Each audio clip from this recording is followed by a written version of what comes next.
Bom dia, meu amigo, eu sou Marcelo Queiroz. Hoje quero aqui conversar com você sobre 10 erros que quem está iniciando, até mesmo os apicultores mais experientes, cometem ao trabalhar com abelha africanizada. Porque pense numa bichinha enxameadeira, principalmente a enxameação migratória no período de escassez. Se você errar, fizer manejo em excesso ou não observar alguns pontos que são muito importantes, quem trabalha com abelha africanizada, ela vai embora, deixa cria, deixa alimento, e é sobre esse assunto que vamos falar nesse vídeo, porque é uma abelha que também tem pontos positivos, mas eu diria que o mais negativo dessa abelha seria esse ponto, enxameação. Claro que também tem a questão de baixa produtividade, mas isso aí você resolve com seleção. Então, vamos lá. Meu amigo, não é fácil. Essa é a colmeia que vou estar transferindo e alertar aqui você, para você ter cuidado, porque suas abelhas vão embora se você errar um desses 10 manejos.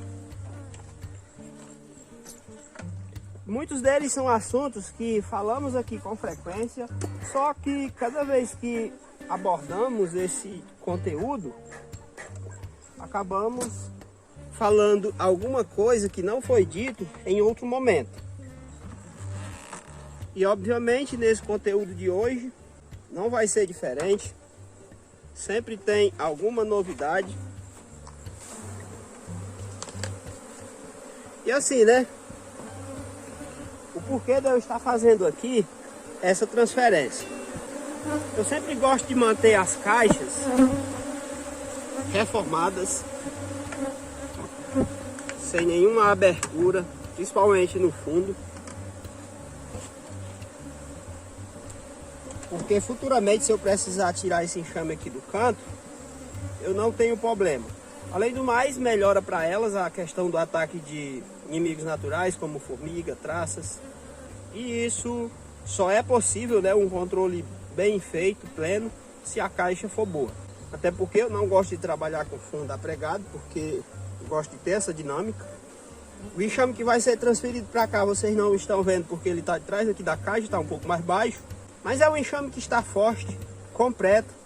Aqui vai iniciar, já tem até um pouco, né, de florada de marmeleiro. Eu já poderia até estar colocando melgueira nele. Só não coloquei ainda, ó, porque ainda tem quadros que não estão bem trabalhados ainda. Não tem muito mel estocado neles. Mas no primeiro sinal de mel estocado, provavelmente próxima semana, eu vou estar falando isso. E o primeiro manejo que você não pode errar quando você trabalha com abelhas africanizadas é na troca da cera. Olha só, gente, falsas realeiras aqui, ou realeiras do ano passado. Não é desse ano, ó, porque tá até comida aqui do lado, ó. Olha só. E por que que você não pode errar na troca da cera? Porque a abelha africanizada, ela é altamente enxameadeira. Dependendo do período que você vai fazer isso, ou se não fizer, você pode perder o seu enxame para enxameação por conta disso. No caso, alguns períodos que dá muita pilhagem, é bom evitar estar fazendo manejo, como por exemplo a troca da cera. Porque obviamente se você fizer no tempo errado, elas não vão puxar a cera que você dá e ainda corre o risco de dar pilhagem e elas irem embora. Então você tem que estar atento quanto a isso. E quando a gente fala de troca de cera, além de ser importante trocar a cera, é importante você trocar no tempo certo. É até interessante porque eu abri uma pesquisa no canal e olha só como tem muito néctar estocado. E basicamente eu estava perguntando a vocês qual a melhor época para estar fazendo a troca da cera. Qual a época que vocês preferem para fazer a troca da cera? E a maioria diz que faz no início da safra. Creio eu que no final do manejo pré-safra. E uma porcentagem até elevada não faz, né? Para você ver o quanto nós ainda podemos melhorar na apicultura. Mas o que é que eu quero dizer com isso tudo? É que eu antes trocava muito no final do manejo pré-safra, início da safra, mas estou mudando um pouco isso e quero passar a fazer a troca da cera durante a safra, o máximo que eu conseguir no início. E para isso você tem que trabalhar pelo menos com sobreninho, porque senão fica um pouco mais difícil de você fazer a troca 100%. Se eu tivesse sobreninhos, até mesmo eu poderia aplicar um demarré no meio de uma florada, se tivesse tela suficiente. Mas nem sempre isso é possível. No entanto, é válido essa discussão, porque se fala muito que tem que trocar a cera, mas nunca é dito quando. Uma coisa é certa, a abelha africanizada, você tem que ter muito cuidado quando você vai fazer manejos, principalmente nos períodos mais críticos, quando está faltando alimento. Porque se der pilhagem ou qualquer outro motivo, ela vai embora. A abelha africanizada ela só precisa de um motivozinho besta para ir embora. E é por isso que ela é considerada altamente enxameadeira. E obviamente, né, quando você diz que a africanizada ela é muito enxameadeira, você não está falando apenas da enxameação reprodutiva. Tem esse tipo de enxameação, abandono. E se ela se sentir ameaçada, condições desfavoráveis, menino, se não tiver alimento na natureza, ela vai embora mesmo. Por isso que eu tenho observado que enxames que eu deixo para trocar a cera no início e durante, né, do início para o meio da safra, eles vão melhores até mesmo daqueles que eu troco antes. Porque a abelha africanizada ela tem um crescimento muito explosivo. E quando tem a cera mesmo velha e elas sentem que vai ter florada, elas iniciam um crescimento muito rápido. E para isso, se não tem néctar, como é que elas vão puxar a cera? Você fornece xarope, não é a mesma coisa. Ajuda, puxam, mas quanto mais você puder fazer com que elas puxem naturalmente, melhor. E o segundo manejo que você não pode errar é na troca da rainha. Que é outro ponto bem importante, né? Muitos defendem que a rainha tem que ser trocada todos os anos. Eu já defendi isso também. Hoje eu acredito que basta você trocar aquelas rainhas de baixo desempenho ou rainhas com mais de 2 anos. Fora isso, não tem necessidade, até porque se você não trocar, as abelhas africanas por si só, elas fazem esse serviço, elas mesmo trocam. Até mesmo no verão eu já vi troca de rainha. Quando eu me refiro aqui no verão, gente, é o período de escassez, tá? O período que não está chovendo. E já o terceiro manejo que você não pode errar é na seleção e melhoramento genético. Por que eu falo isso? Muitos apicultores, eles trabalham só fazendo captura e muitas vezes isso não é legal, porque a chance de você pegar um enxame bom a partir de uma captura é muito baixa. Sendo que muitas vezes você já tem esse enxame dentro do apiário. Então é interessante você fazer a seleção dos seus melhores enxames. Você não pode errar nisso. E parar de estar fazendo só captura. E também, né, fazer também, mas principalmente promover os melhores enxames. Então fazer essa seleção. Então você não pode errar nisso. E já o quarto manejo que você não pode errar é no controle de doenças. Bem como, no caso o quinto, no controle de inimigos naturais. Doença com a abelha africanizada é pouco comum, mas tem. Já inimigos naturais aqui o mais comum é traça, varroa e formiga. E para isso, se você só manter os enxames fortes, alvado reduzido na escassez, pode ser o suficiente para você não ter problema com isso. Esse aqui, gente, é um enxamezinho que está completo, né? Porque eu não mexi na cera.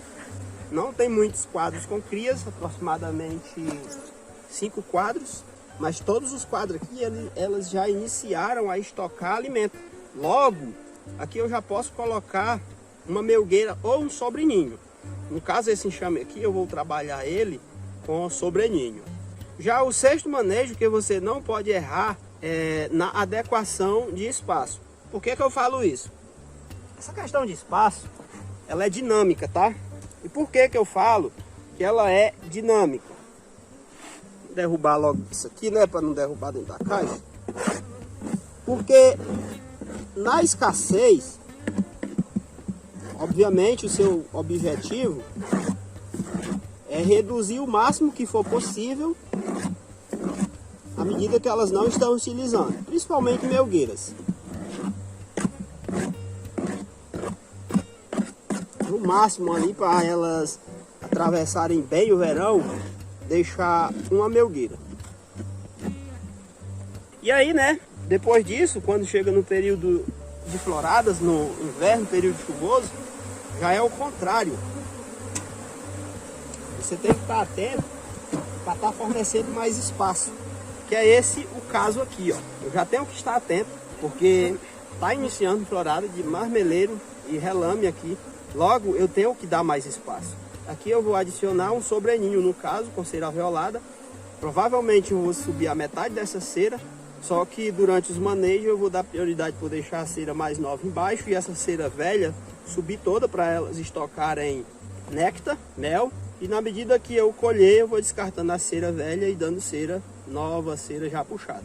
E já o 7º e 8º manejo que você não pode errar é na alimentação energética e proteica. Porque assim, observação prática, tá? Cada ano é diferente um do outro, cada enxame é diferente um do outro.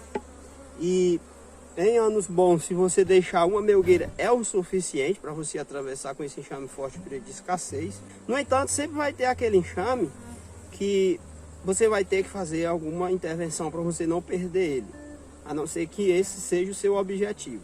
Por que eu falo isso? Abre espaço, né, nos apiários. Você deixa aqueles mais fracos embora e continua monitorando, observando só os mais fortes. Mas essa questão de alimentação, apesar de ser muito polêmica, eu considero necessária, principalmente em enxames que ainda estão em formação, enxames novos que você dividiu ali recentemente, ou que você fez ou pretende fazer algum manejo mais drástico. Se ele não estiver forte, bem alimentado, se você fizer esse manejo na época errada, você corre o risco de perder. Se você fornecer só pólen, no caso só a proteína, não é interessante em alguns casos, da mesma forma que não é interessante fornecer só xarope. Tanto que aqui esses enxames estão bastante populosos, porque aqui eu só consigo ver um resultado bacana aqui no meu caso, se eu fornecer principalmente proteína. Já fiz manejo aqui só fornecendo xarope, mas como o período de escassez aqui é muito longo e não tem tanto pólen disponível na natureza, os enxames só vão responder bem quando eu forneço alguma fonte de proteína. De preferência a soja com milho, isso vamos dizer assim o artificial quando você não tem o pólen, que seria o mais ideal. E no caso também o mel. Eu sempre deixo ali de 3 a 5 baldes de mel, só para fornecer para elas, principalmente esse mel das primeiras colheitas, porque muitas vezes tem até resquício, né, de xarope, e aqueles que você tem certeza que corre esse risco, se é de você descartar ele e deixar para elas limparem, por que não você mesmo colher, guardar e devolver para elas num período que não é tão favorável? Então, tem essas questões sobre alimentação energética e proteica. Deixa aí nos comentários qual o manejo que funciona para você do que diz respeito à alimentação. Também tem a questão dos promotores, né? Eu já usei, o resultado é bem satisfatório, mas tudo quando feito no tempo certo. Sobre essa questão, uma coisa eu lhe garanto, é mais barato você manter um enxame forte do que você fortalecer o enxame rápido. Por isso que ultimamente eu estou fazendo de tudo para mudar um pouco meus manejos do que diz respeito a isso, para fazer basicamente durante a safra, durante o período chuvoso, para ficar mais barato, sendo que a minha preocupação na escassez é apenas manter os enxames fortes. Claro que a gente todo ano aprende um pouco, mas ultimamente eu tenho observado bastante isso, e nos enxames que eu fiz isso foi mais barato e produziu bem mais. E já o nono manejo que você não pode errar, principalmente Nordeste ou mesmo regiões mais frias, é do que diz respeito à temperatura interna das colmeias. Em alguns casos a temperatura é alta, que é meu caso aqui, eu tenho que sombrear, dar algum conforto térmico, reduzindo a temperatura, mas em muitos casos você tem aqui dar conforto térmico aumentando em regiões mais frias. O fato é que essa temperatura interna dentro da colmeia tem que ficar em torno de 33, 36 graus, porque senão você também pode perder o enxame. E aqui já foi concluído, falta só o 10º. Vamos fechar aqui a colmeia, dar alguns avisos, que basicamente é que a área de membro está sendo configurada para você que só quer ajudar mesmo e não tem pretensão de ser apicultor. Mas também a gente está configurando a área de membro para você, consumidor, informar um pouco mais sobre o consumo do mel. Para profissionais também, que querem iniciar aí na apicultura e querem um curso mais rápido, mais acessível, apenas para você poder dar os primeiros passos. E tudo isso vai ser lançado em breve. E já o 10º manejo, que você não pode errar, é nas revisões. Porque assim, gente, a abelha africanizada, se tem uma coisa que eu aprendi com ela e que os manuais falam muito sobre isso e que você às vezes até interpreta de maneira um pouco errada, é que a abelha africanizada ela é altamente enxameadeira. Só que um detalhe, quando você fala em enxameação, a primeira coisa que vem na sua mente é a enxameação reprodutiva. Só que também tem o abandono, que é um tipo de enxameação migratória. E nesse ponto aqui, quando entra o período de escassez, quanto menos você mexer nos seus enxames, eu tenho observado que é melhor. Por isso que a partir do próximo ano, eu não quero mais fazer manejo de cera antes de abrir florada. Porque sempre que eu faço isso, eu perco parte das floradas e tenho observado que mesmo sendo cera velha, se ela não utiliza para fazer posturas, se você manteve o enxame forte durante a escassez, ela utiliza para estocar mel. E é nesse momento que você aumenta espaço e vai trocando a cera. Eu estou mudando todo esse meu manejo para esse sistema a partir do próximo ano. Ainda estou testando em algumas colmeias para chegar no passo a passo mais, vamos dizer assim, assertivo de como isso vai ser feito, até mesmo preparando os materiais, porque nesse caso o ideal é você ter pelo menos um sobreninho, para você estar subindo cera velha de ninho e descendo cera nova e aos poucos ir trocando. E pode ter certeza que é bem mais fácil se você estiver trabalhando com ninho sobre ninho. Mas dá para fazer também com melgueirinha, melgueirão, só que isso não vai ser tão dinâmico. Mas eu quero chamar a atenção sobre esse ponto para você. Chega a escassez, principalmente aquele período mais crítico ali, está prestes a iniciar a chuva, não choveu ainda, os enxames estão bastante, vamos dizer assim, com fome. Qualquer manejo que você vai fazer, às vezes da pilhagem, você tem que ter muito cuidado, porque senão você vai perder muito enxame se você fizer muito manejo nesse período. Principalmente alimentações internas que você use muito mel, quando a caixa muitas vezes não é muito boa, tem ali alguma brecha, ou o alvado não está reduzido o suficiente, o enxame não está forte o suficiente, você vai perder. Inclusive é comum você perder colmeias depois de manejos que ficou cria, alimento, ficou néctar, pólen, e você não quer que isso aconteça, né?